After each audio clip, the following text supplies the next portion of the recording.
Did you know international student programs in the US date back to the early 1900s?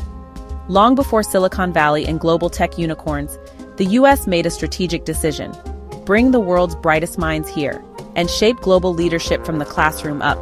This is the story of why it started. Our journey begins in 1909 with the Boxer Indemnity Scholarship Program. After the Boxer Rebellion, China was forced to pay reparations to several foreign powers. The United States, in a remarkable act of diplomacy, decided to return a portion of that money, but with a twist.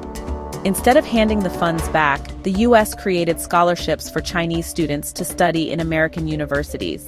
It was the beginning of a powerful strategy: educate future leaders from abroad and build loyalty to American ideals. The goal wasn't just altruism, it was smart politics. Educated Chinese leaders, trained in Western science, engineering, and democracy, could return home with American influence embedded in their worldview. In 1919, just after World War I, the U.S. doubled down. The Institute of International Education, or IEE, was founded by visionaries like Nobel Peace Prize laureate Nicholas Murray Butler. Their goal? Promote peace through education. They believed that bringing international students to the U.S. would prevent future wars. The thinking was simple: if students from Europe, Asia, Africa, and Latin America studied together, they'd understand each other. And understanding leads to peace. Through the 1920s and 30s, international student numbers grew. From Latin American exchange programs to Middle Eastern scholars, U.S. universities quietly became global diplomacy centers. World War II changed everything.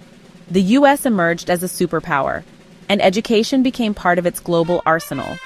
In 1946, Senator J. William Fulbright created the Fulbright program, aiming to increase mutual understanding between the people of the United States and the people of other countries.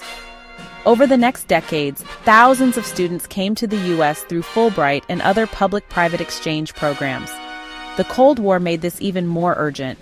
Educating global elites became a form of soft power. Instead of military bases, the U.S. built mines, and many of those minds stayed or returned home with a deep affinity for American systems. What started as a diplomatic tool evolved into an economic powerhouse. International student programs became a pipeline for talent, innovation, and entrepreneurship. In part 2 of our series, we explore how international students drive local economies and support small businesses across America. You won't believe the billions they bring. Subscribe to stay informed. Comment below if you studied abroad or hired an international student. Part 2 is up next.